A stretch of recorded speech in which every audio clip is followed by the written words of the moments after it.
Bonjour à tous, bienvenue dans le MAC qui fait du bien ce matin. Je vous propose d'arrêter les hugs, cette circonstance, pour passer aux hugs. Et bien oui, nous partons dans les grandes plaines du Dakota du Sud, sur les traces des Amérindiens. Vous allez voir, notre invitée a plus d'une corde à son arc. Je vais toutes les vous les faire ce matin. Romancière, scénariste, chamane, l'ami de l'arrière-petit-fils du grand chef Sitting Bull va nous transmettre, vous me regardez François, la sagesse des Sioux, afin d'être plus heureux dans notre réalité occidentale. Claire Barré est avec nous aujourd'hui. Bienvenue.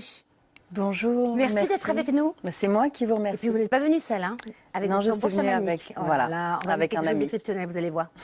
Et bien sûr, nous avons à mes côtés Plume Savante, chef de la tribu des scientifiques, François Pomès. Et je les mets où les plumes? Ah bah où vous voulez. Ah bah autour de la tête, je vous en prie. Oui, c'est vous qui me poussez à la faute. Oui. Et en seconde partie, je vous propose de découvrir un nouvel, alors non pas chroniqueur, parce que moi je les appelle les éclaireurs, qui a rejoint la famille du MAC qui fait du bien. Aujourd'hui, il s'appellera exceptionnellement Arc-en-Ciel ou Celui qui sait. Stéphane Jolin, naturothérapeute, va nous donner toutes les astuces santé pour cette rentrée. Pas mal comme programme, non? Super. Mais je me tourne vers vous quand même, Claire Barré. Parce que, alors, avant de présenter votre livre et puis de plonger dans la spiritualité et la philosophie des Sioux, du Dakota du Sud, j'aimerais qu'on revienne au point de départ. Parce que votre histoire est incroyable. Pour ceux qui ne la connaissent pas encore, on est le 1er février 2014. Oui. C'est une journée comme une autre journée. Vous êtes en famille, dans la cuisine. Dans la cuisine. Et là, qu'est-ce qui se passe? Et là, qu'est-ce qui se passe? Donc, on est en train de manger des pâtes avec mon mari, mes enfants. Qu'est-ce qu'il y a dedans? Il y a de l'huile d'olive. De l'huile d'olive et on mangeait toutes les mêmes, tous les mêmes. Et on buvait de l'eau. Voilà, c'est quand même important de le dire. Et en fait, ce qui s'est passé, qui reste assez inexplicable encore aujourd'hui, c'est que tout d'un coup, vraiment d'une seconde à l'autre, j'ai vu apparaître comme une forme, comme ça, dans l'air, un peu comme quand vous vous appuyez sur les paupières et qu'après, quand vous ouvrez les yeux, vous voyez des formes qui flottent comme ça. Et là, il y avait une forme qui, en fait, qui s'est transformée et tout d'un coup, c'était un visage qui est apparu. Le visage d'un chef amérindien. Il avait une plume, un regard très, très, très intense. Et donc, moi, j'étais tellement surprise par cette apparition qui vraiment n'avait rien d'attendu que j'ai dit à ma famille, je vois un chef indien. Donc, ils ont rigolé en se disant, bon, qu'est-ce qu'elle raconte? Et en fait, voilà, je le voyais vraiment, j'étais la seule à le voir. J'ai continué plus ou moins à essayer de manger, mais c'était très parasitant parce que je ne comprenais pas quelle était cette présence. Donc, à un moment, je suis sortie de table pour aller dans mon bureau. J'ai été sur Internet et j'ai tapé chef indien. J'ai regardé les différents visages qui sont apparus. Donc, il y avait Geronimo, tout ça. Et à un moment, j'ai vu apparaître donc le visage de celui qui était là, puisque en fait, il était collé à moi. C'est-à-dire qu'il est apparu dans ma cuisine parce que j'étais dans ma cuisine, mais quand je me suis déplacée, il s'est déplacé avec moi. C'est comme si tout d'un coup, quelqu'un avait passé sa tête dans mon aura. Très collant, ce chef indien. Très collant, très insistant. Mais vous étiez déjà dans la spiritualité parasitant. avant ou enfin parce que ça peut être quand même décontenançant. J'imagine pas François voir un chef indien dans sa cuisine, mais j'imagine comme vous seriez troublé en fait. Je me demanderais ce qui m'arrive. Voilà, c'est ça. Alors moi, je me demandais totalement ce qui m'arrivait. J'étais pas du tout dans la spiritualité. J'étais même presque dans une sorte de pas rejet de la spiritualité, mais en tout cas, j'avais un rejet de la religion. Et du coup, pour moi, c'était un peu la même chose. D'accord. Donc, voilà, j'étais pas du tout dans une recherche, absolument pas. J'étais vraiment dans une journée complètement banale. Et c'était un choc. C'est-à-dire que vraiment, tout d'un coup, ma grille de lecture du monde s'est quand même fissurée, effondrée. Parce que pour moi, voir un mort, c'était génial dans un roman fantastique ou dans une nouvelle d'Edgar Poe. Mais voir un mort dans la réalité, c'était pas quelque chose de possible, en fait. Pour moi, ça faisait partie du domaine de l'imaginaire. Et là, tout d'un coup, il m'arrivait quelque chose qui, pour moi et pour mon esprit rationnel quand même d'occidental, était quelque chose qui n'était pas possible. Donc c'était un bug monumental. Et du coup, alors j'avais pas peur parce qu'en fait, il avait l'air très bienveillant. Donc à ce moment-là sur Internet, vous le reconnaissez? Je le reconnais. Incroyable, parce qu'il aurait pu ne pas y être, finalement. Voilà, et là, bien sûr. Il y a tout sur Internet, Karine. Il y a tout sur Internet. Donc là, je pouvais les comparer, donc puisqu'il était là et là. Et j'ai vu que c'était donc Sitting Bull, qui est un grand chef indien de la fin du 19e siècle, qui est mort au moment de toutes les guerres indiennes. Ça a été vraiment un des derniers chefs, avec Geronimo, entre autres, à se battre jusqu'au bout contre les Américains et qui est mort de manière assez tragique dans sa réserve indienne, en ayant perdu sa liberté, en ayant perdu sa liberté, sa culture.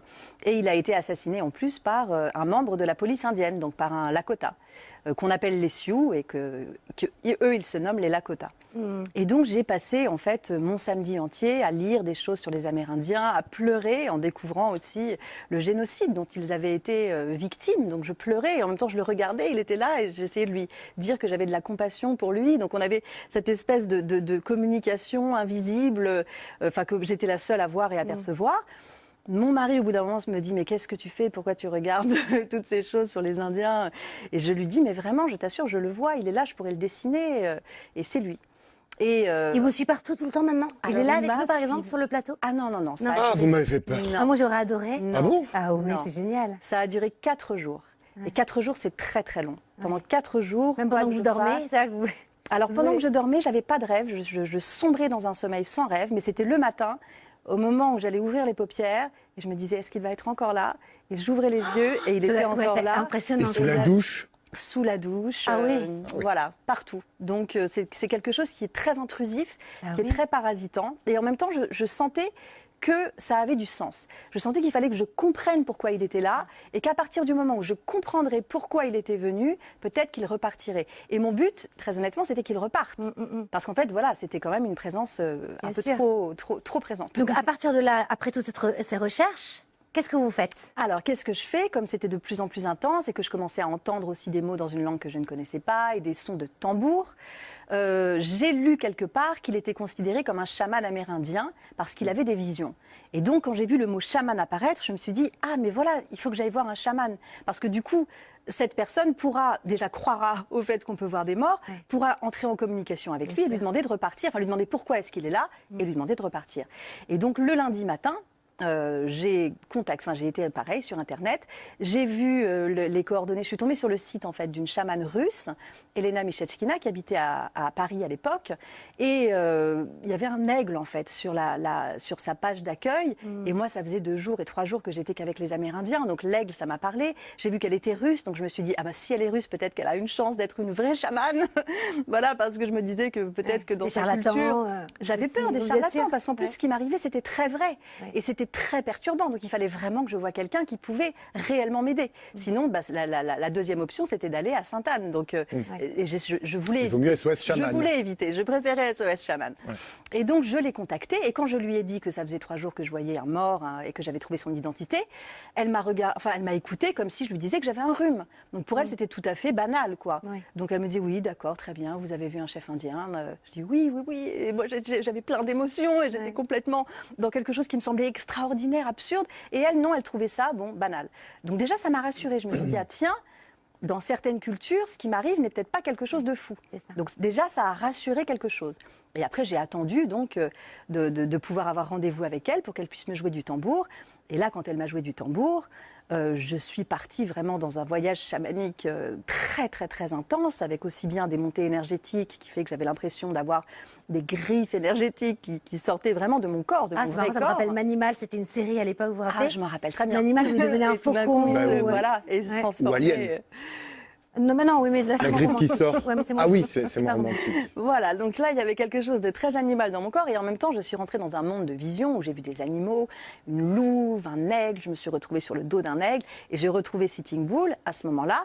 Et il a fait quelque chose d'assez fou. Il a plongé sa main dans mon ventre, il l'a remonté dans mon torse, il a décroché mon cœur et il me l'a montré.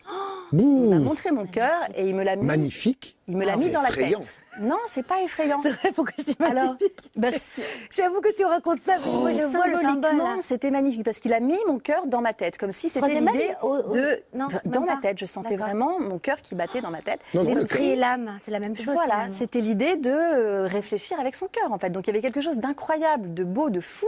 Et quand je suis sortie de ce voyage chamanique, j'ai eu beaucoup de mal à revenir parce que c'était très intense. Et la chamane a réussi à me faire revenir parce que c'était une vraie chamane. Et donc elle m'a ramenée. Et moi, je pleurais, j'étais complètement bouleversée par ce qui venait de m'arriver. Entre donc ces 4 jours de vision et après ce voyage, c'était quand même ma vie entière avait été retournée d'un coup en 1 semaine à peine. Et elle m'a dit, avec un air un peu, on va dire, avec de la compassion. Elle m'a dit, bon, c'est vrai, c'est pas forcément très normal de voir un mort pendant 4 jours alors que vous n'aviez pris aucune plante ni rien. Et là, vu comment vous avez réagi au tambour, eh bien, écoutez, je suis désolée, mais vous êtes foutu, vous êtes chamane. Waouh. Et donc, Sitting Bull, pour elle, c'était son diagnostic, c'était qu'il était venu me chercher. Et que donc, cette apparition était là pour m'éveiller. Et que il était venu... Votre véritable mission, c'est votre véritable mission. En tout cas, une des missions possibles de cette vie. Donc, à partir de là, vous découvrez chaman. J'imagine que ça a bouleversé tout votre quotidien, même pour votre famille, même peut-être votre travail. Quel est le rôle, quel est votre rôle, vous, de chaman en France ? Alors en France, je pense qu'on a un grand besoin de spiritualité et de reconnexion aussi à la nature et à notre nature surtout. Et le rôle du chaman, c'est aussi un peu ça. C'est une sorte d'intercesseur entre le monde visible et le monde invisible. C'est-à-dire qu'en jouant du tambour, j'ai des sortes comme des espèces de visions qui sont un peu comme une sorte de conte. C'est très visuel et c'est très symbolique. Et en fait, ces visions que j'ai, après, je les retransmets à la personne à qui je joue du tambour. Et en fait, le tambour en lui-même, en fait, ça fait comme de la musicothérapie. C'est-à-dire qu'il y a quelque chose au niveau de la vibration du tambour qui fait que quand on joue du tambour à côté de quelqu'un, si vous jouez à côté d'un verre d'eau, l'eau va bouger. Et nous, on est fait de fluide, etc. Donc, de toute façon, ça fait un soin énergétique, ne serait-ce que le son du tambour et, les neurosciences l'ont montré. Entre le rythme et la Exactement. vibration, vous... Voilà. On rentre en état modifié de conscience. On entre en état modifié de conscience et tout d'un coup, c'est le cerveau droit, donc celui plutôt qui est le plus intuitif, qui va prendre un peu les rênes pour une fois. Et ça nous permet justement, quand on arrive à rentrer dans cet état modifié de conscience grâce à l'écoute du tambour, d'entrer à l'intérieur de soi aussi et de redécouvrir un peu cette espèce de... Et j'en profite pour vous dire qu'on va vivre une expérience unique en plateau. Je pense que ça ne s'est jamais fait en France. On va aborder pour la première fois, tout à l'heure, en seconde partie de l'émission, les animaux totems. Parce que finalement, on en parle, mais j'aimerais bien avoir vraiment l'enseignement et la source d'où ça vient, etc. Et vous allez nous faire une méditation guidée au son du tambour chamanique pour vous qui nous regardez et nous aussi sur le plateau, tous ensemble, pour qu'on arrive à révéler et à ressentir quel est l'animal qui nous habite. Ça va être super. Mais revenons eh bien à nos yaks et à nos buffles. Alors, Sundancer, c'est le titre de votre nouveau livre. Puisqu'après, donc, on va la faire un peu courte parce que vous l'expliquez aussi beaucoup dans votre premier livre. Là, vous allez rencontrer l'arrière-petit-fils de ce chef indien, Sitting Bull. De vos échanges va naître Sundancer. Et ce qui est intéressant, c'est beau déjà Sundancer, mais ce titre évoque aussi un rituel bien très propre à la tribu Sioux. Oui, tout à fait. La Sundance, en fait, c'est une de leurs cérémonies les plus sacrées à leurs yeux, qui a été d'ailleurs interdite pendant de nombreuses années, puisque leur spiritualité a été interdite. Et en fait, la Sundance, c'est un moyen pour les Lakota, et donc particulièrement les guerriers Lakota, de rendre un peu à la terre. C'est-à-dire que c'est une cérémonie quand même qui est sacrificielle, dans le sens où ils vont danser pendant 4 jours. C'est une des seules cérémonies qui se passe 2 jours, en regardant le soleil. Donc l'idée, c'est de donner en fait son sang, sa sueur, ses larmes à la terre. Et sa vue, puisque 4 jours à regarder le soleil, vous perdez tout. Hein. Alors, vous commencez au contraire à avoir des visions. Au bout d'un moment, justement, c'est les visions qui viennent à vous. C'est comme si le ciel s'ouvrait et tout d'un coup, vous avez dans les nuages, tout ça, il y a des choses qui apparaissent, il y a des visions qui descendent sur ceux qui dansent, parce que c'est vraiment une cérémonie sacrée.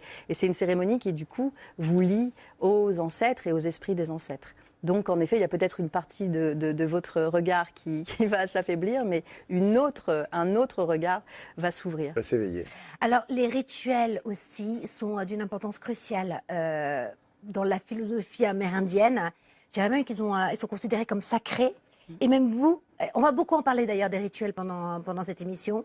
Et vous nous encouragez aussi à réintégrer les rituels dans notre vie. Ça tombe bien parce qu'on aura Stéphane Jolin, qui est notre naturothérapeute, naturocéleste, c'est comme ça que je l'appelle officieusement, et qui a sorti aussi justement un livre qui s'appelle 21 rituels. Donc ça veut bien dire qu'on le réintègre dans la vie occidentale. Qu'est-ce que c'est un rituel et comment lui donner véritablement du sens ? Alors un rituel, ça peut avoir plusieurs significations selon les gens.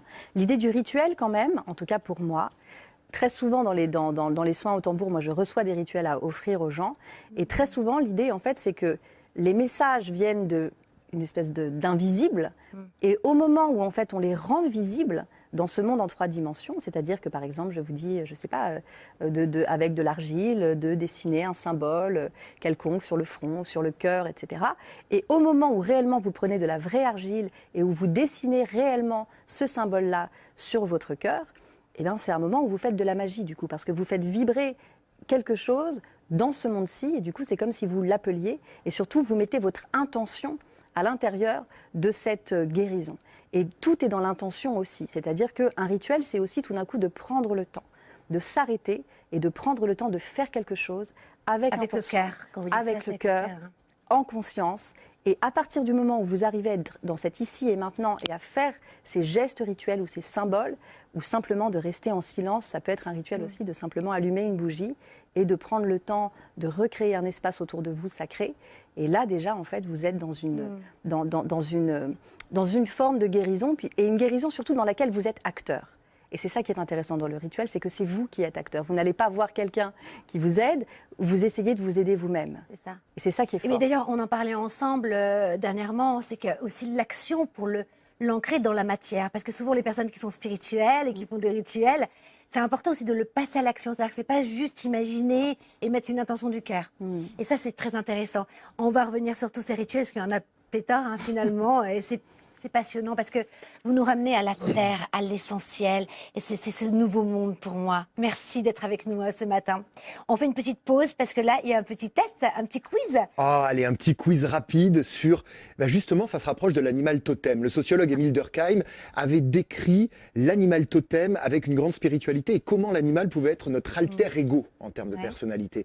Et donc, je vous ai préparé un petit test avec 5 images d'animaux et imaginez celui qui vous représente le plus. Et derrière, je vais essayer de trouver quelques traits de personnalité. Alors, je vous préviens tout de suite, vous allez voir ces animaux-là, il y en a un immédiatement qui va vous frapper. C'est celui-ci que vous devez choisir. Alors, on y va. Ah, il y en a un plus... D'accord. Un particulièrement moi, qui va être le vôtre. Donc, il y a un Ah oui, koala, d'accord. un hippocampe, vous avez un colibri, un éléphant et un loup. Moi, je les ai très bien pour vous. Oui, Ils ne ben, sont pour pas moi- choisis par Le hasard. loup, mais de toute façon, vous ressemblez à une louve.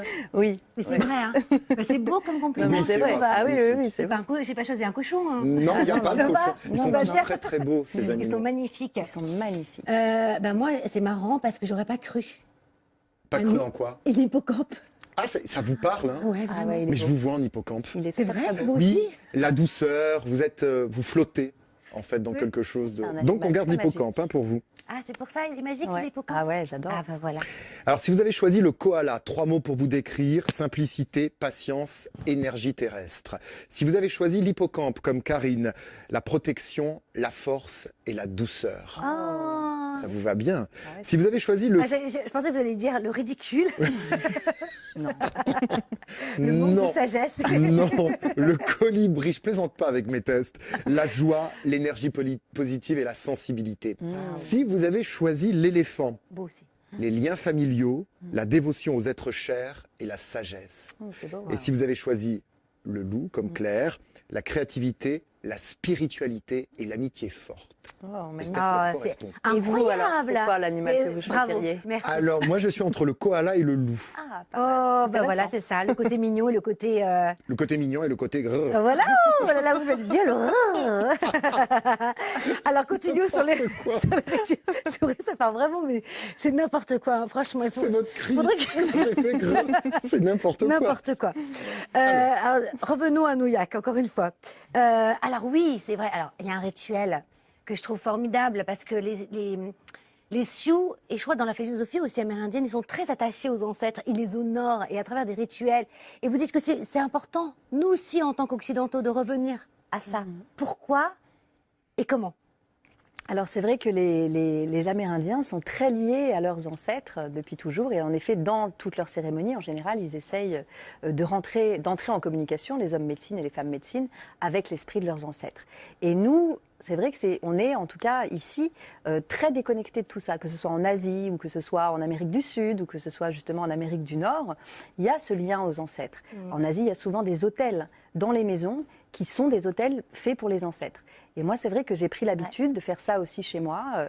Alors, on peut le faire particulièrement le 31 octobre, entre la nuit du 31 octobre et du Pour 1er Halloween. novembre, voilà, qui est la nuit aussi de la Toussaint, la nuit des morts, etc. La nuit des Où chamans, là, enfin, des et la nuit, sorcières. voilà, c'est la nuit Normalement, où on c'est ça. dit que, Oui. exactement, que la frontière entre les mondes visibles et invisibles est un peu plus fine.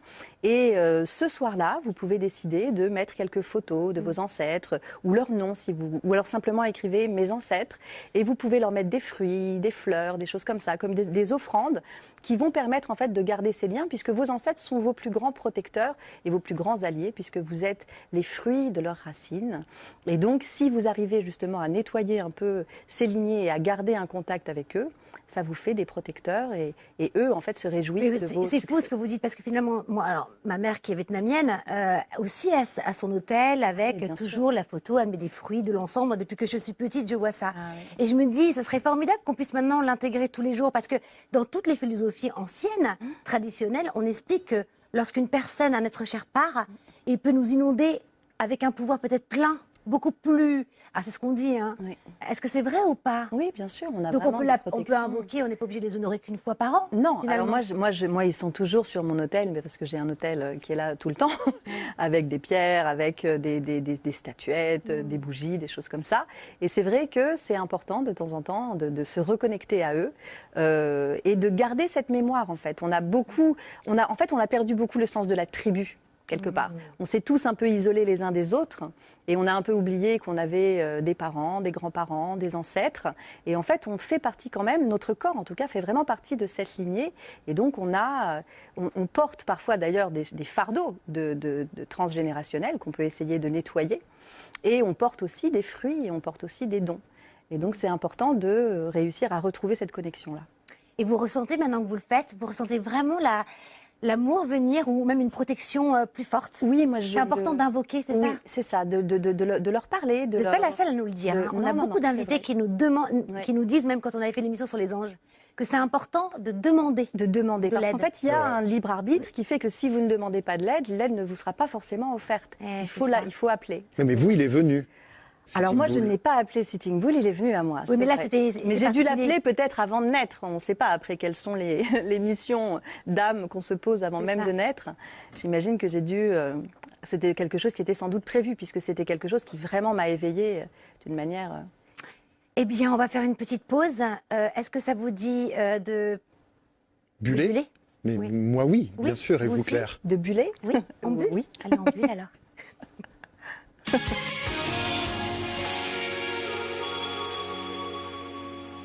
Vous allez encore plus aimer buller avec moi parce que je vous propose pratiquement un voyage chamanique grâce à un photographe qui s'appelle Franz Martin. Il parcourt les réserves naturelles. Regardez quelques-unes de ces photos. On va découvrir des animaux qui vont nous entourer. Alors, voilà, Alors ça, moi, un petit écureuil. Mais ça, c'est pas tout. C'est juste l'ouverture. C'est un mandrill, donc la femelle mandrill de la famille des babouins. Et son petit.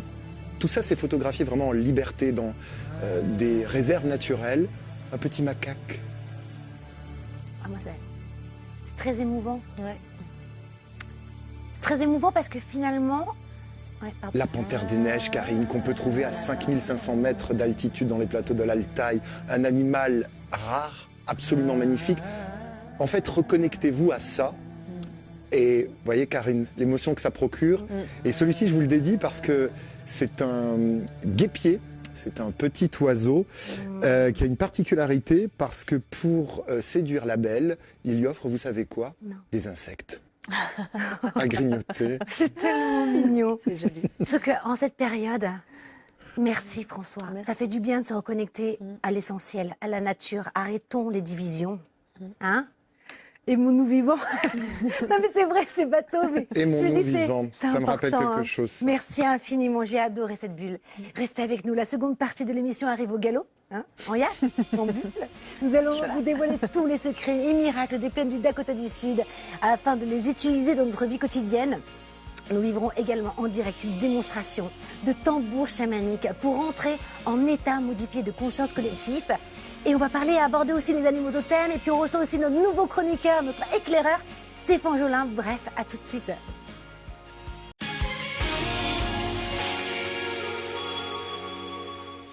Bienvenue dans le MAC qui fait du bien. Merci à tous ceux qui nous ont rejoints ce matin. Nous sommes avec une femme hors du commun, romancière, chamane. Claire Barré est avec nous. Nous allons nous inspirer de la sagesse des Amérindiens, explorer les animaux totems. C'est la première fois en télé. Et puis François, alors je connais votre animal totem, c'est la loutre. Oui, c'est vrai. Voilà, ouais. Moi aussi, je le connais. Nous allons également vivre une expérience de tambour chamanique. On compte sur vous pour monter le son en fin d'émission. Et puis c'est la nouveauté de ce début d'année. La bande du MAC qui fait du bien s'élargit. Alors je ne les appelle pas les chroniqueurs, je les appelle les éclaireurs. Et celui de la semaine, c'est Stéphane Jolin, naturothérapeute, nous a rejoint. Alors bienvenue. Merci. Nous sommes ravis de vous avoir dans la bande du MAG. Allez, un petit teasing. On va parler de quoi tout à l'heure? On va parler en fait des remèdes en fait pour l'hiver, pour que vous traversiez l'hiver En bonne santé, en toute joyeux. sérénité, Oh là là, en comme santé et en forme. Ouais. On va être comme vous ou pas? Ouais. On veut tous vous ressembler. Mais avant cela, eh bien, on passe à... Pourquoi vous me regardez toujours avec des yeux ronds? Parce que j'étais en train de me dire, en fait, c'est pas l'outre. Je crois qu'il avait dit l'outre enflammée, le chaman qui était Ah, venu. bah, Un truc comme ça. Oui, c'est vrai. Ça vous fait plaisir qu'on aille jusqu'au bout? Mais oui. Claire, vous aurez une consultation avec Claire tout à l'heure sur votre animal totem. Vous inquiétez pas, mais on passe à Science ou Croyance.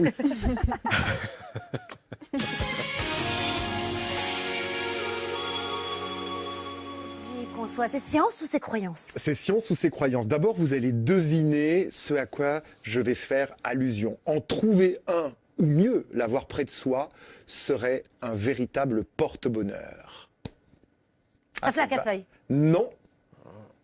Non, alors on le met sur des animaux, sur un en particulier, pour me qu'il dites pas, trotte. un fer à cheval. Un fer à cheval. Oh là Certains là. le mettent dans la voiture, d'autres, les fers en haut, évidemment, le fixent au mur de la maison. Mais pourquoi on se dit que ce fer à cheval porte bonheur ou serait présage de bonheur? On a tous ça en tête. Eh ben, pour comprendre, là, c'est de l'histoire. Il faut se replonger quelques siècles en arrière, au Moyen-Âge. Parce que figurez-vous que quand on trouvait, et vous allez voir, l'histoire est passionnante, c'est surtout la morale de l'histoire qui est passionnante. Quand on trouvait un fer à cheval, qu'est-ce qu'on pouvait faire? On allait voir le forgeron pour l'échanger contre un petit ballotin de pièces. Et donc, on se disait, waouh, trouver un fer à cheval et le revendre, c'est une des clés du bonheur. Mieux, du temps de Néron, l'empereur Néron avait pour habitude de chausser ses chevaux de fer en or, pas en plaqué or, en or plein.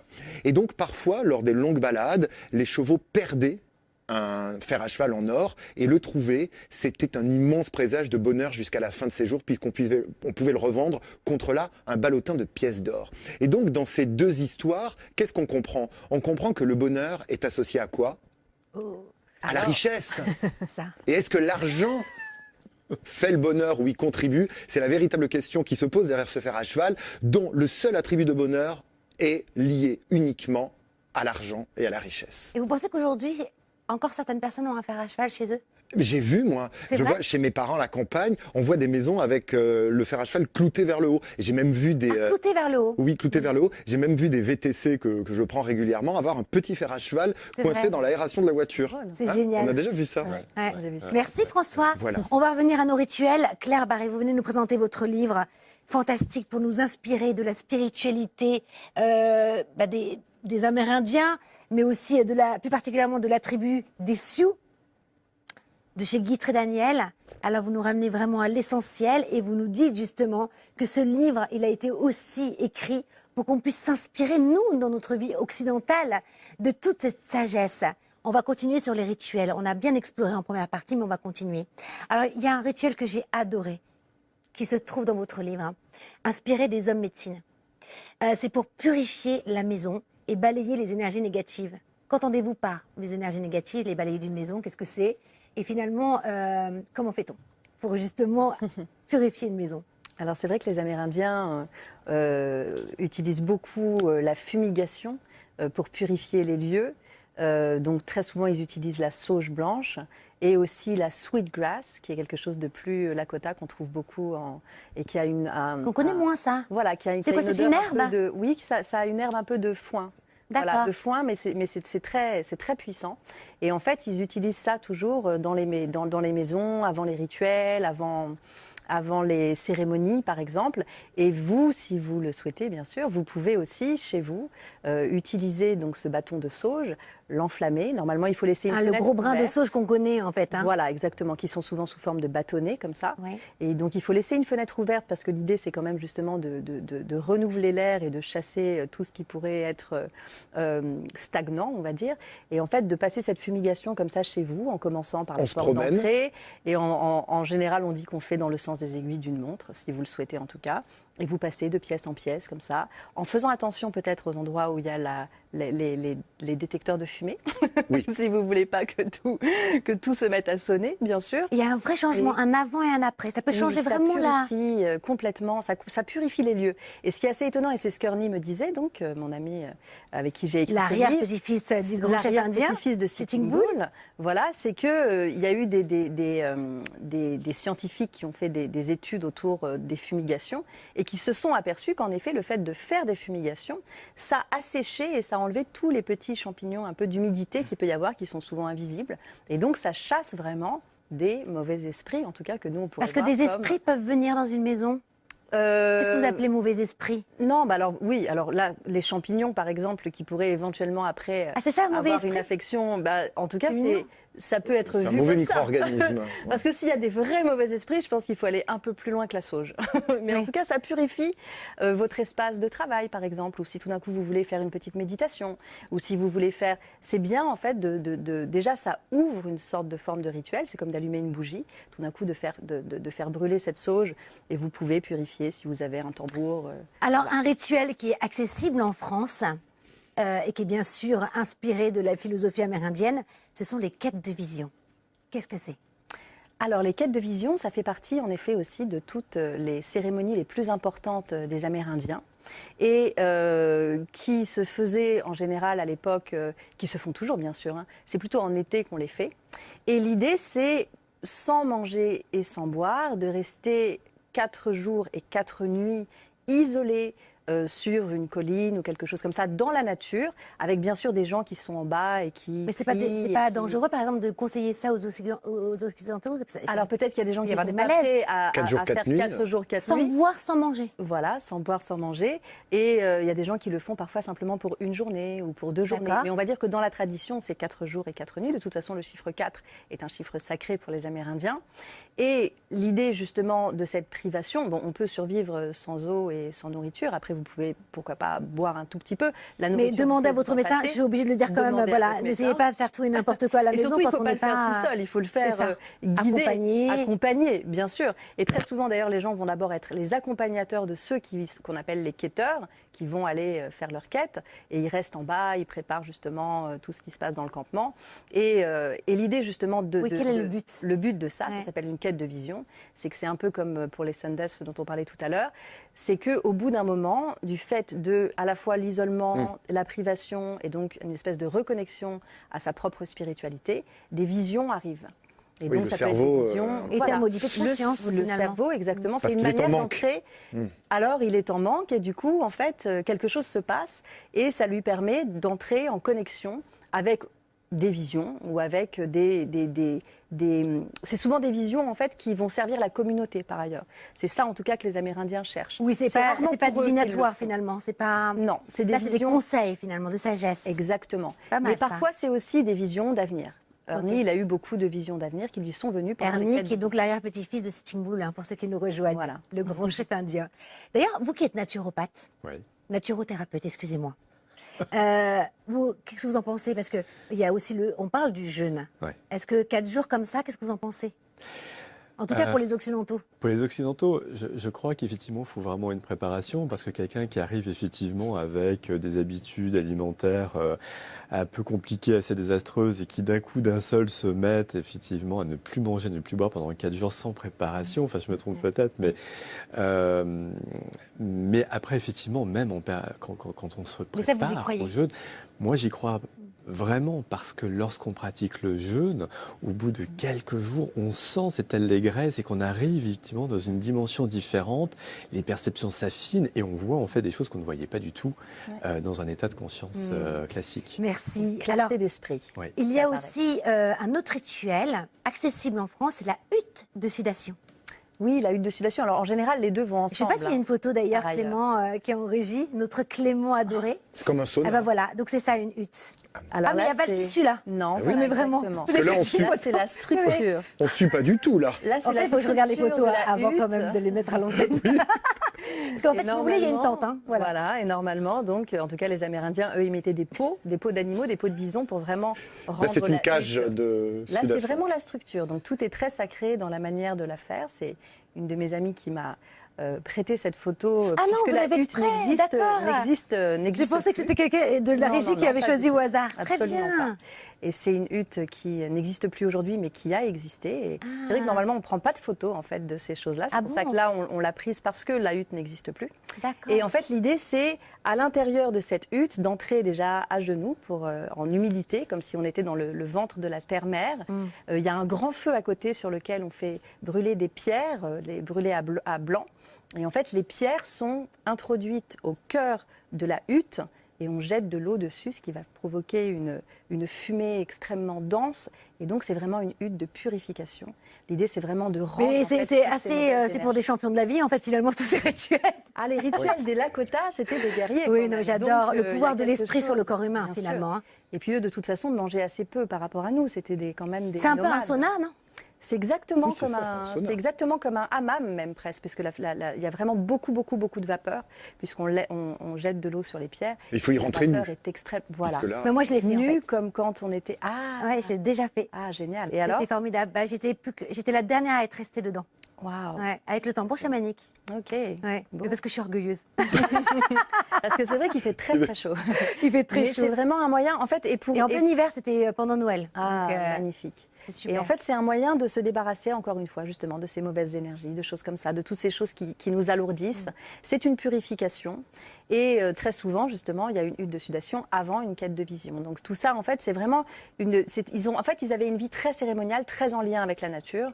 Et on peut encore s'inspirer aujourd'hui de leurs rituels, sachant que après, c'est des rituels comme ça qu'on peut trouver aussi dans le nord de l'Europe, qui vont fait. être différents, qui Bien n'auront sûr. pas du tout les mêmes symboliques, mais c'est quelque chose qui de toute façon Bah, est bon ce que pour le corps j'entends, et c'est surtout l'esprit. qu'il y a une intention finalement. C'est ça. Mais finalement, maintenant, on pourrait aller dans un sauna suédois et se Oui. dire, allons-y avec cette attention aussi. Tout à fait. On En pourrait tout méditation, faire avec le bien cœur sûr. comme ça. Alors là, je suis très heureuse d'aborder ce sujet avec vous parce que je crois que c'est la première fois qu'on va aborder en télé les animaux totems. C'est un des enseignements, c'est la source de toute la philosophie amérindienne. Finalement, on parle des animaux totems, on s'en amuse, mais quel est le cœur de cet enseignement?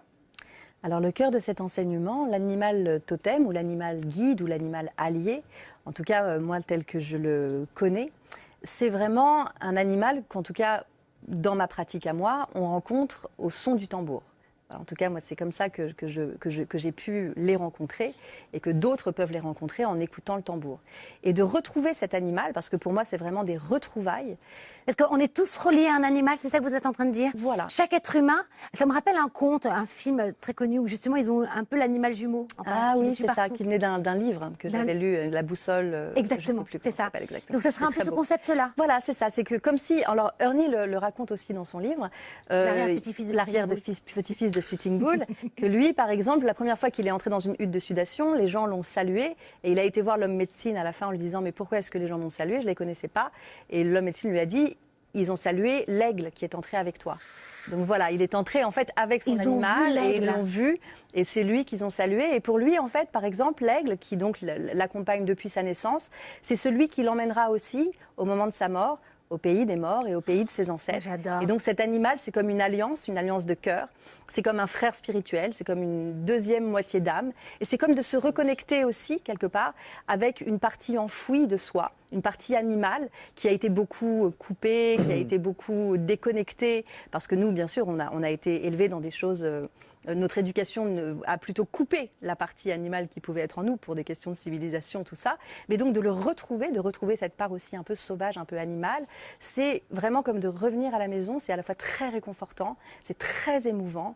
Et en général, les gens, quand ils arrivent à voir leur animal, en écoutant le tambour, très souvent, en fait, il y a des larmes de joie coulent, en fait. C'est Alors une émotion très forte. justement, Claire Barré, parce que dans quelques instants, nous allons vivre une expérience mais extraordinaire, unique en télé aussi, c'est qu'on va pouvoir révéler l'animal, en tout cas, on va essayer de ressentir, on peut faire apparaître notre animal là, par cette méditation guidée, au son du tambour chamanique. À partir du moment, donc on va le faire dans quelques instants, avant cela, j'aimerais comprendre quelque chose. Maintenant, si je sais que par exemple à mes côtés c'est, je sais pas moi, un aigle, est-ce que, pardon, Au hasard. au hasard, est-ce que il faut que je dialogue avec lui? Comment nous aide-t-il au quotidien pour tous ceux qui vont le faire? Oui, alors après, c'est vrai qu'une fois qu'on le connaît, c'est très intéressant. Il faut déjà commencer à faire des recherches, même sur la manière qu'a cet animal de vivre dans le milieu naturel, parce que du coup, ça va nous donner des indications aussi sur nous. Ça comme astuce. Donc voilà, donc ça permet en fait de se connecter à lui. Et après, c'est un peu comme ce que vous disiez tout à l'heure sur les anges. L'idée, c'est que vous pouvez les appeler. Alors moi, c'est vrai que j'ai vraiment une louve grise, j'ai un aigle aussi. Et en fait, il y a beaucoup d'animaux. Au bout d'un moment, en fait, on a beaucoup d'alliés. Et entre autres, j'ai aussi un ours qui m'a été offert. Et l'ours, par exemple, je fais appel à lui quand j'ai besoin, je sais pas, de traverser une rue de nuit et que j'ai un peu peur. Et tout d'un coup, j'appelle l'ours et je sens tout d'un coup quelque chose qui grandit en moi. Et je sens que je peux traverser et la peur s'éloigne. Moi, je vous adore. J'ai l'impression que je grandis. Mais si vous avez un verre Donc, de en fait, terre ou on un peut- On bureau, n'a plus besoin de regarder Eh ben, Netflix si vous avez un verre de avec terre, Claire vous pouvez Barret. justement vous rendre invisible. Pourquoi pas? C'est génial. Utiliser en fait la force que cet Alors, animal peut vous procurer. il nous reste plus beaucoup de temps. En 2 mots, on parle souvent de 54 animaux totems, c'est vrai ou pas? Alors, je ne sais pas Il y a du tout s'il y combien en a d'animaux 54. Moi, j'en ai beaucoup et je ne les ai jamais comptés, j'avoue. Mais est-ce que- Après, on en a souvent un ou deux principaux. Non, ce que je veux dire, il y a combien d'animaux totems? Ah, en tout, alors là, il y en a vraiment beaucoup. Parce que parfois, il peut même y avoir des animaux, comme par exemple, un de mes neveux, c'est un phénix. Donc en fait, il peut y avoir même des animaux qui sont des animaux féeriques, Légendaires, mythologiques, c'est ça. légendaires. Mythes Un et légendes. dragon, ça pourrait être un dragon. Bien Oh là sûr, là, c'est génial. souvent un dragon. C'est vrai. Ça arrive Oula. très souvent, bien sûr. Formidable. Bon, on va vivre cette expérience unique dans même pas 10 minutes. Merci Claire, c'est passionnant. Et puis on va passer tout de suite. Je suis contente que vous soyez là, vous aussi. La bande s'élargit. On a eu Kevin Finel la semaine dernière. Et maintenant, cette semaine, vous découvrez au fur et à mesure, voilà, les nouveaux chroniqueurs de l'émission. La bande s'élargit. Et c'est le conseil qui fait du bien avec Stéphane Jolin.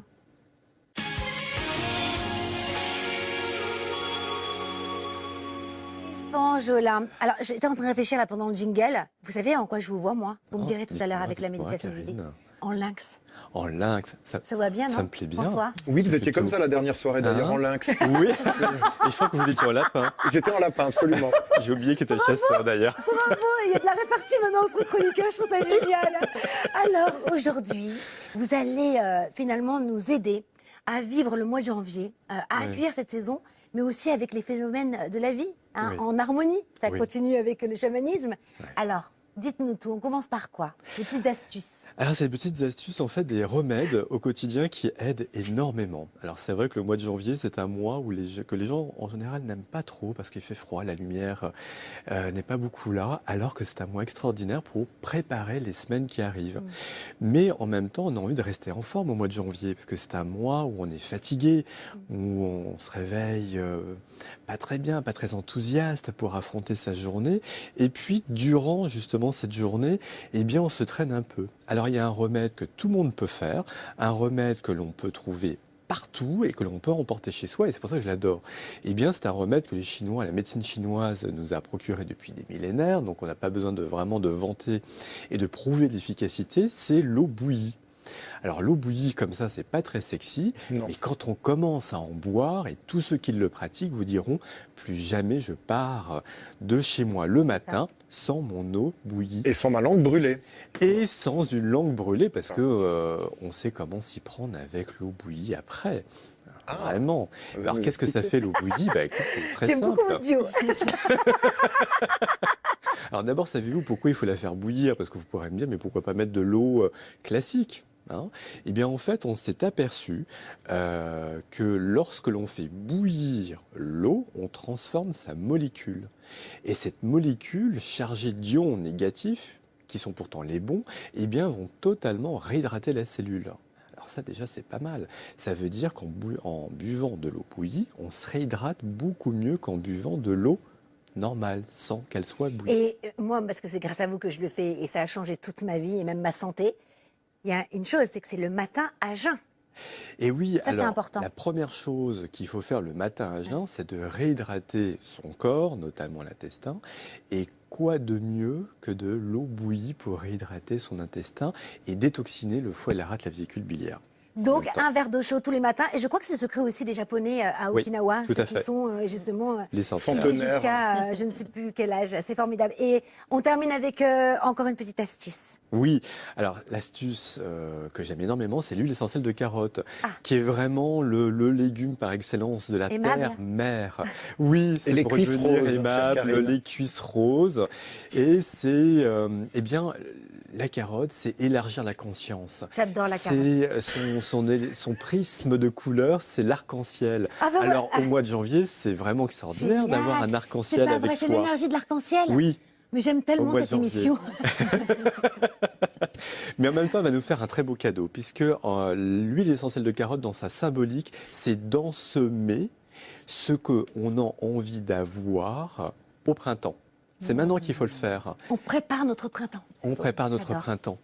Alors c'est magique. Alors comment on fait? Montrez-nous. Alors On c'est la une huile mange essentielle. Alors- Est-ce qu'il n'y a pas de contre-indication? Alors, pour ne pas avoir de contre-indication, ce qui est magique avec les huiles essentielles, c'est qu'on n'a pas besoin spécialement, eh bien, de l'absorber. de l'absorber. Que On va va faire tout simplement Claire? la respirer. Ah bah voilà, On va la instinctivement. respirer Ça, c'est 1 bon. minute le matin au réveil après son verre d'eau En chaude. rituel, tiens. En rituel. C'est-à-dire qu'est-ce qu'on fait?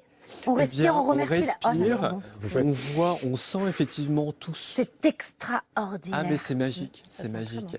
Alors là, mais même ça amène une émotion d'amour. Disons, la carotte, ça vous gagne. Hein.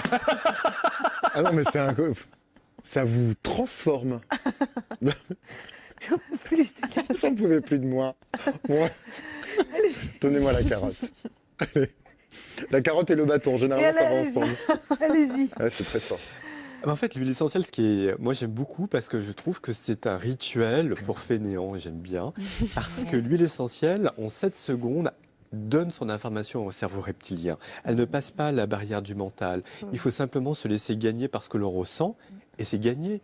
Alors 1 minute, on la respire le matin, 1 minute, on la respire le soir avant de s'endormir, et au bout de quelques jours, en fait, on sent effectivement élargir son champ de vision sur ce qu'on a envie d'avoir au printemps. Qu'est-ce que c'est? Je ne sais pas. Moi, c'est un voyage, c'est changer de maison, de décoration, peu importe.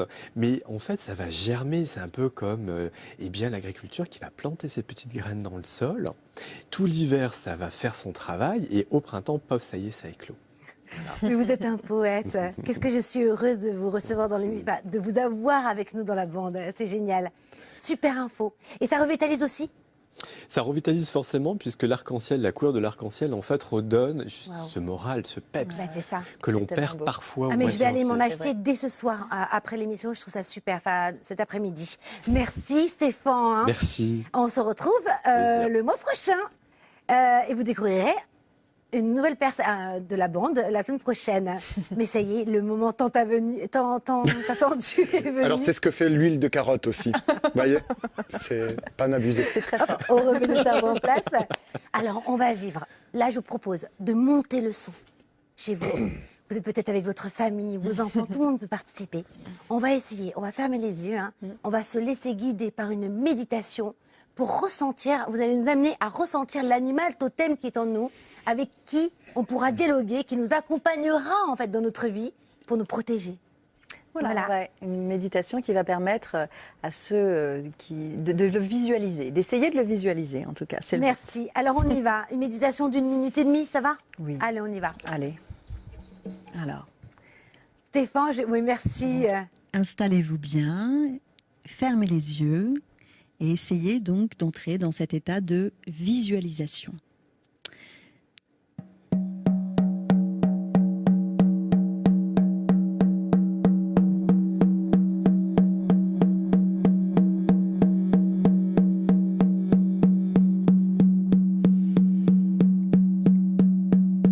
Vous vous visualisez dans une forêt ensoleillée. Le ciel est bleu. Vous entendez des oiseaux qui chantent autour de vous. Vous regardez vos pieds. Vos pieds sont nus et vous marchez sur un chemin de terre.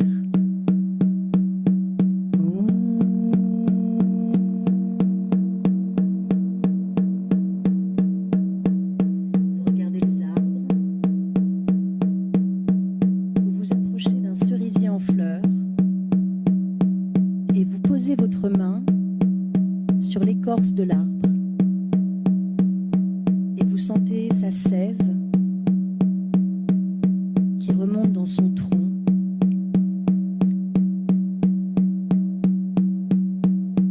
Et le flux de la sève est comme le flux de votre sang dans votre corps. Vous respirez au même rythme que l'arbre et que la forêt. Vous reprenez votre route. Vous marchez doucement entre les arbres, sur ce chemin de terre, sous ce beau ciel bleu. Vous vous sentez en parfaite sécurité. Vous vous sentez bien.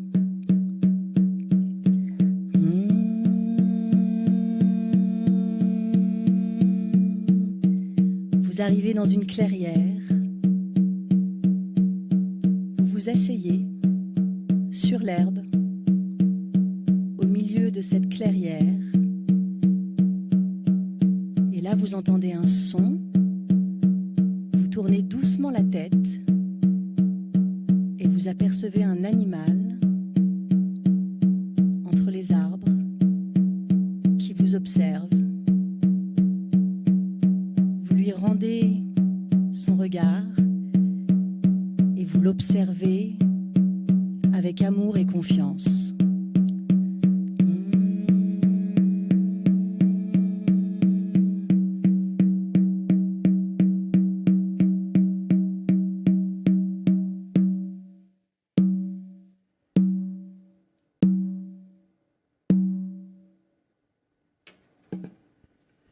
Waouh, magnifique. Merci Claire. Alors, qu'est-ce Non, mais que moi, vous avez vu j'ai vu une chouette, j'ai vu un aigle et une panthère Incroyable. des neiges. Oh, pas trois. mal. Merveilleux. Joli, joli. Chouette. Une Magnifique. chouette, c'est bien. Les chouettes, on les voit très souvent, oui. C'est un animal qui a une grande sagesse. Et ben voilà, Immense sagesse. magnifique. Maintenant, vous connaissez vos animaux protecteurs. J'espère que vous avez adoré cette expérience unique en plateau. Merci Claire. Et vous avez ressenti? Oui. Sachant que vous aviez, alors c'est quoi, un Renard. Ah, bah voilà. Comme ma fille. Ah, bah, ça m'aide. Ah, magnifique. Merci infiniment, Claire. Merci à vous. Alors, normalement, on tire la petite phrase qui fait du bien, mais bon, on a pris le temps plutôt pour la méditation. Je présente à nouveau votre livre, Sun Dancer, aux éditions, donc chez Guy Trédaniel, Oui. bien entendu, qu'on embrasse. Merci d'être venu ce matin. C'était passionnant. Stéphane Jolin, on se retrouve le mois prochain. Avec plaisir. Avec bonheur. On a hâte. François, merci. Merci à tous de nous avoir suivis. On se retrouve la semaine prochaine, même jour, même heure. Et puis d'ici là, eh bien, on vous souhaite de De vous faire du bien. bien, beaucoup de bien. Merci infiniment. Et si vous n'avez pas, si cette méditation ne vous a pas encore bouleversé, vous pouvez le réécouter en replay Replay, évidemment. sur Canal Plus, il y a le replay, ou sur C8. Voilà, on vous embrasse, hein. Vraiment. Merci. Merci C'est top, beaucoup. hein. Merci.